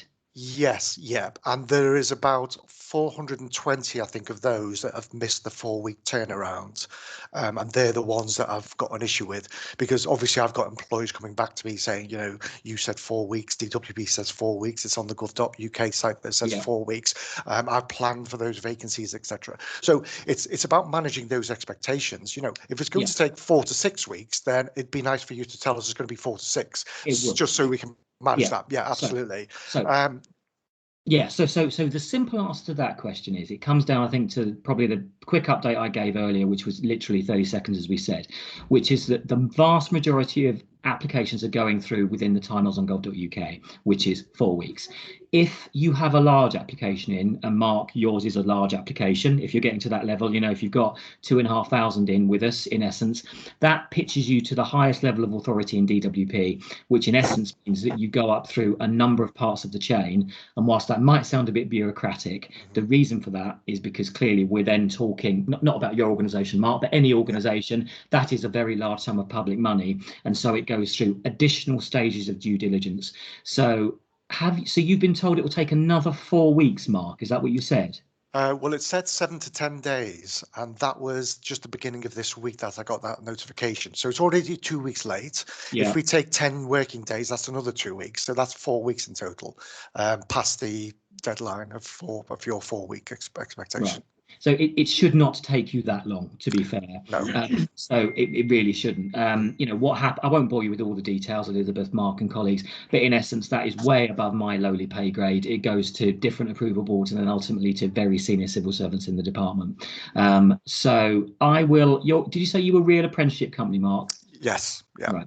Okay. So what we'll do is I'll ask one of my national account managers just to touch base with you, because normally what happens is when we have applications of that size, we always routinely ask for additional information. We just do, quite frankly. And that's normally handled by a member of my team, and they then will prepare a pack for a departmental approval board, and that's the way it goes through. But it shouldn't take like 8 weeks now, to be honest. No. We probably won't make it in 4, to be completely honest, and we already haven't in your case, but it shouldn't take that long. So I will ask a member of my team to get in touch with you direct, Mark, if that's okay, and just see where you are with it. Yeah, and then on your other point about employers and gateways, again, this comes down to perhaps a little bit of what I alluded to at the moment, which is, although we've got a lot slicker with gateway applications, I know it may not always feel like it, but if we reflect back to November and December, we really have. The process of assessing gateway applications, particularly when they scale, is much more complex than individual employer applications, which are simpler, quite frankly. And part of the work that I'm kicking off, because I'm now doing a slightly different role, is how we can get to a stage when gateway applications are on a par with employer applications as they go through, if that makes sense. We've got a number of ideas about how we might do that. and we're talking to a couple of organisations now about how we might try some stuff to make sure that people can get through a lot faster, because we are aware that there is just a significant discrepancy there, and that's causing you guys on the call who are gateways a lot of hassle, and it's obviously causing DWP quite a bit of hassle as well, because we're doing things that we're looking at now and thinking, okay, is there perhaps a different way that we can work? Now we're out of let's put the fire out mode as we run through the scheme. What can we do to scale it and make it as effective as possible? But it's a good point, and I think that was, I think those were your points, Mark. Yep, it was. Thank you, Nick, for the feedback, and congratulations on the new job as well. Thank you. That's very kind. Yeah. Thanks for congratulations from us all at Ursa. I can see 9 hands raised now. No idea what's going on with Teams today, but I can see Julie as the one at the top. So shall we go with Julie first? Hi, thanks, Elizabeth. Yes, I have been waiting for ages, so I'm glad you can see me. Yeah. I'm having loads of problems as well. I can't get on chat. I accidentally left the the Kickstart forum this morning, so I've emailed you to ask if you can put me back on there, because it's my Bible at the minute. Very quick, Nick. I know I've already emailed you separately about this, and it was mentioned earlier on about the issue about the potential issues around double funding and employability programs. Yes, you did, Julie. Yeah. You did. Yeah, and I know it's an ongoing conversation and it hasn't quite been resolved yet. We've sort of accepted that there may be an issue, but what we've sort of decided is, right, if that's the case, then we will, stop that program when they start Kickstart. So that would alleviate any problem. Obviously, it means we wouldn't be able to provide the holistic support that we would have if we could have sort of had them on both programs, but we're talking about how we do that. My problem is, though, that because of these conversations, all referrals from our programs have been stopped. And it's just, we've got a massive ESF program, so the majority of the young people that we're talking about who need to be supported through Kickstart are on our program. So any of our vacancies that are currently being released, we're not getting any of those people referred. Can you give us some indication when we'll at least, if we're saying we're going to stop them, why can't we have the referrals reintroduced? I mean, it's a really difficult one. Sorry, Julie. Yes, your name was really familiar, and yes, of course, we've exchanged emails about it. I know. Yes, so hi. Good to put a face to a name. I mean, it's easy for us to say this, isn't it? I mean, this is quite a complex issue, to be honest. And that's not in any way me being please. Sorry, that sounds a bit patronising. I didn't mean it that way. But it's complex beyond my small brain, because it comes into commercial contract territory, to be honest. So at the moment, we just can't be referring customers because until we've got that advice and until we know what we're doing and we've got an agreed line with ministers, it's difficult for us to then refer young people on, if we're being completely honest. I know that's very frustrating. What I will say is that advice is being prepared quickly, and so I would hope that we are not, let's put it like this, Julie, we're not talking about months. I don't want to give an absolute timescale, because that is always a bit dangerous, because I'm not directly involved. We're not talking about days, but equally we're not talking about many weeks. I do know it's very frustrating, but at the moment, frankly, the only safe option that we've got is to say don't make referrals. But what I will say is what I said earlier, which is I think everybody on this call is kind of one voice in this, if that makes sense. So employers have raised it, gateways have raised it, my work coaches have raised it. And the direction is in one particular way from all of the feedback that we've got, obviously, but clearly it is a very difficult issue from our perspective. But it should be something that's resolved quite quickly, Julie. All right. Thanks, Nick. I appreciate that. Sorry, I couldn't give you a better answer. No problem. Thank you. Right. Thanks, Norman. And after Norman, it'll be Andrew, then Tracy. So if people can be ready to come in, then we can keep going. Anyway, thanks. Over to you, Norman. Hello, everybody. It's not actually Norman. Well, technically it is, but it's Terry Galloway. Couple of questions for you, Nick. One's about furlough. We've been referred a young person. We've got a number and interviewed them, went to offer them the job, and then afterwards realised that they was actually on furlough. They was on furlough. So my understanding of the scheme is that they don't qualify. But I'm getting contradictory people telling me that they do, so I might have missed something. If you could just clarify that. So I don't think it's Terry, is it? Yes, yeah. Hi, Terry.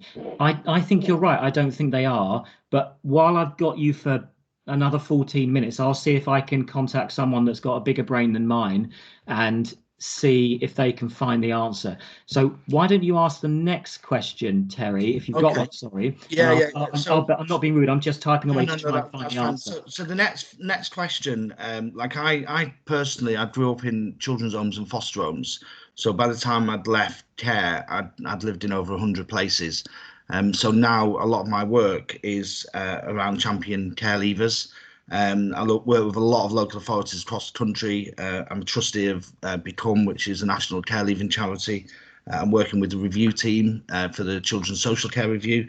And I do a lot of work with the local offer, which is part of the Children's Social Care Act 2017. Now, my issue, like I've got to brief, I've got a briefing meeting tomorrow with a huge board around the Kickstart for care leavers. Now, obviously, it's plastered everywhere that Kickstart is 16 to 24. Now, any care leaver that is under the care of the local authority, they won't really transfer over to universal credit until one month before their 18th birthday. But this Kickstart is a huge opportunity for care leavers to get that experience before they leave care. And really, I just see that, with the Care Leaver Covenant, the DWP has signed up with all the rest of the departments across Whitehall. I really think that we have a responsibility to look at that and work a way of getting those care leavers, 16 and 17-year-olds, onto Kickstart. And I wonder, we do have ideas around that, and we can certainly get a group together of good brains, but I really think that needs to be a priority, because otherwise we're going to kind of miss a big trick. And one of the things that the review team is likely going to find at the end of it is that something like Kickstart is needed nationally beyond Kickstart for care leavers. So it is a good opportunity to kind of really get out there and do it, rather than waiting for the review to kind of recommend it. So I'd like to put myself forward and be part of that, because we have made a lot of headway. And then the other part of the issue for care leavers beyond 18 is those care leavers that may be in supported accommodation, where there's exempt rents, which are very high. Sometimes they're 6-7 times the affordable rent, and those rents are normally paid through housing benefit, which is going to be different.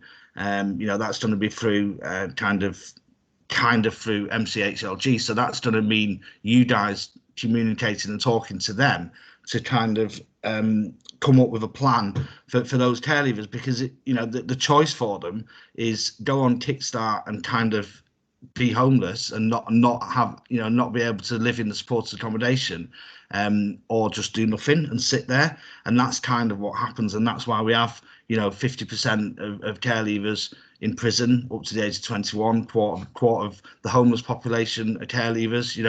So for me, when I saw Kickstart, I was so excited. This is got such an opportunity now.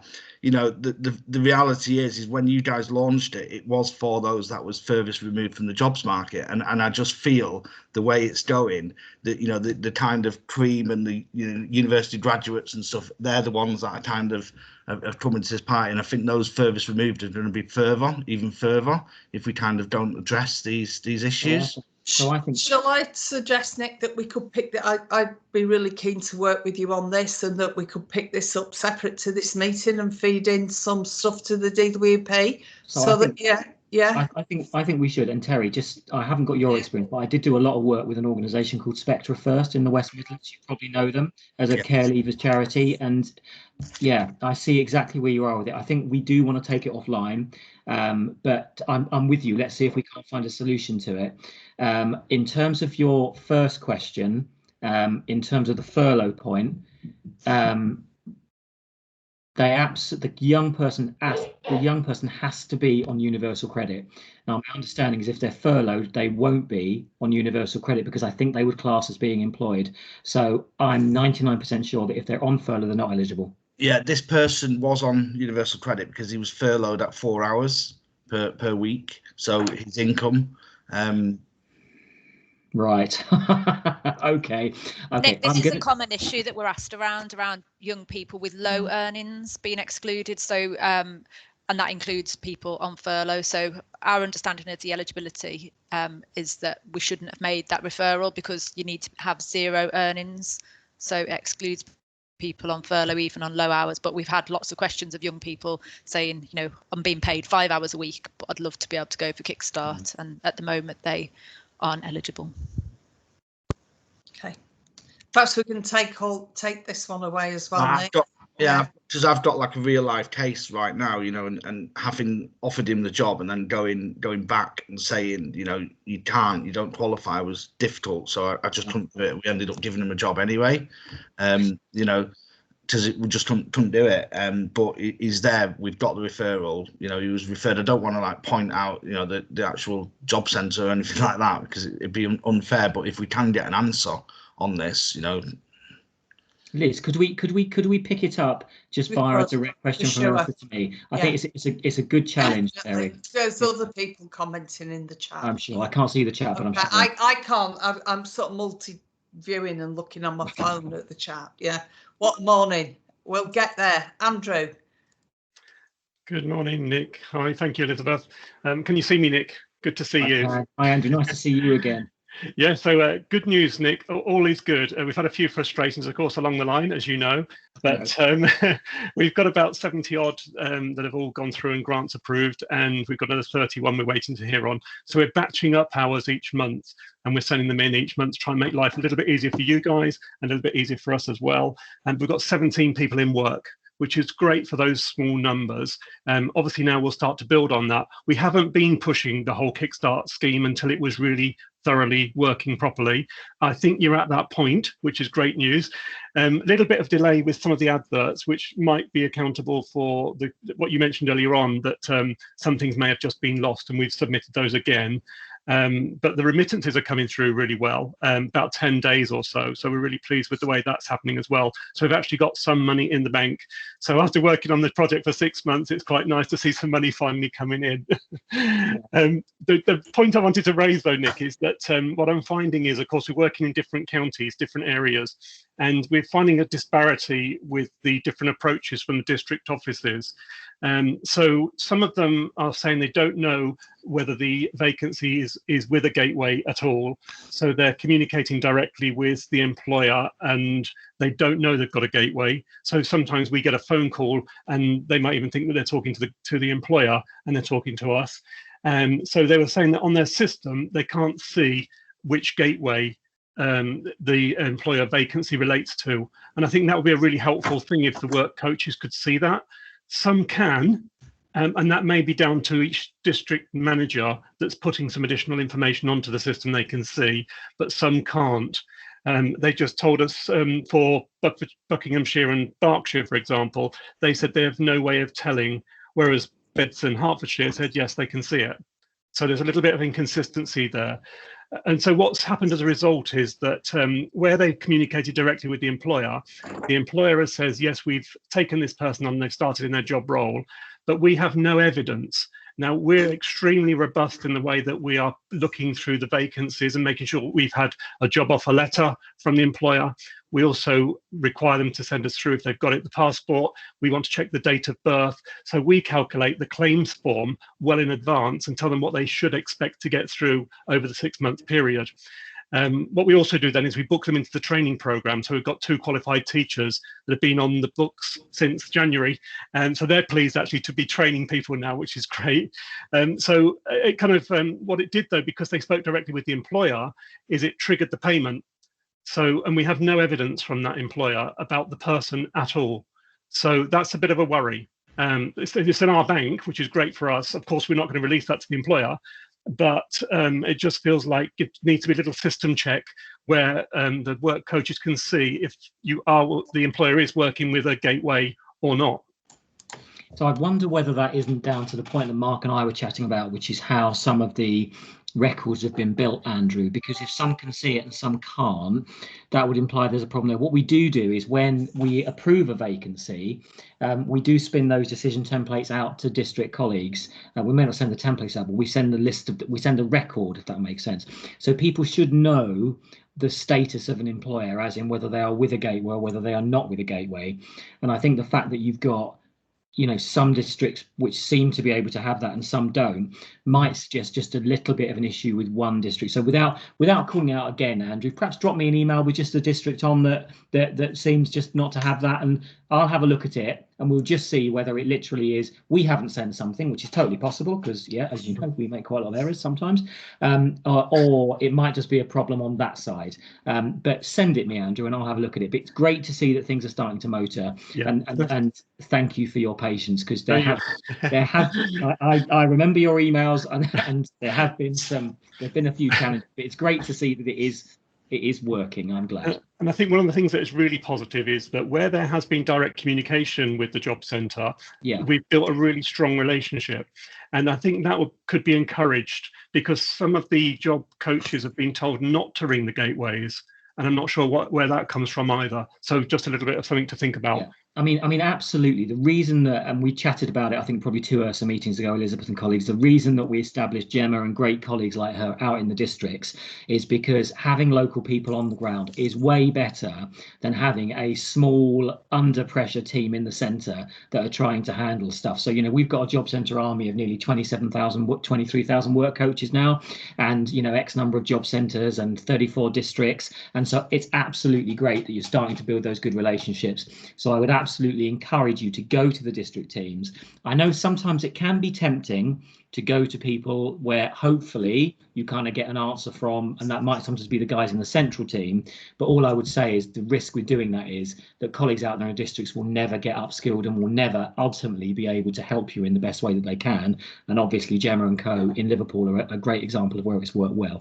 But yeah, Andrew, drop me just a district that you're having a problem with, not a problem, but just, you know, that's not quite going in the way that it should, and I'll just have a little look at our end. Perfect. Lovely. Thanks, Nick. Appreciate it. See you soon. Thank you. Nick, Bye-bye. I'm aware that we're very close to time. We've got 7 or 8 hands raised. Are you okay just to keep going? I can do one more, but I have got to go as well. Okay. And then what I would say to other people is email your questions to us at URSA. We'll summarise them. We'll get them into Nick. We'll get them back out. And apologies for all the IT issues this morning. The next hand I see is Paul Micallef. Do you want to come in? Hi there. Right, very quickly, Nick. I've got a couple of questions. Nick, you may have been asked this before, but we're still getting a lot of companies coming to us saying about the ratio of number of employees to number of Kickstarters, and they say, look, there's nothing anywhere on the DWP or the .gov website about the ratio. So we're pushing back, and they're going, well, other gateways are telling us no issue in terms of the ratio. So I could just do with answering that. Yeah. And another one you've had to gain a lot is this initial grant. We're very worried as a gateway and others that the terminology in our terms is very onerous on us. Yet again, people have been told once you get the grant, you don't have to prove anything, you don't have to evidence anything. Okay. And we just could do equality on those two. Yeah, I'll do. I've got 60 seconds, so I'll give you a quick answer, Paul. So, Paul, are you an approved gateway? Yes. Right. Okay. If you're an approved gateway, if you've got employers that you represent, we do not check the ratio of the employer. We do not check the ratio for those employers, and that's because the purpose, not the sole purpose, but part of the purpose of being a gateway is that you provide that employability support, if that makes sense, that smaller organisations may not be able to do so. So that's your answer to question one. Your second question, which was the £1,500, I think that's very clear in the Gateway Grant Agreement in terms of the fact that potentially it is auditable. So I would always advise organisations to abide by the terms of that grant agreement. But technically, DWP could come out and ask for, not accounts per se, but we can come out and audit and say, right, what's that money been used for? But it should. So I genuinely advise everyone to make sure they're familiar with the terms of the grant agreement. Okay, very sorry, quick on the ratio. What I'm saying is, let's say there's a business of 5 people and they want to take on 5 gateways. Are you saying 5 Kickstarters? Yeah. If that's through a gateway, can they do that? They can, provided your employability support matches up. Perfect. Thank you. Good. All right. Okay. Right, thank you, Nick. I appreciate that you have to go now. Apologies to everybody for the IT issues. We've no idea. Well, I'm a bit concerned we may now have 2 Kickstart forum chats going on. In parallel, Ursa will look to address this, and we may try to redirect people back to the right place for the next one. So we will be back with the Kickstart forum, hopefully with Nick again. If you have unanswered questions, email them to Ursa. We'll do a summary. We'll get that summary to the team at the DWP and then put the responses back in the chat. Thank you for bearing with us. We really don't know what was going on with Teams this morning. Okay, so thank you very much, and we'll see you next time. Thank you.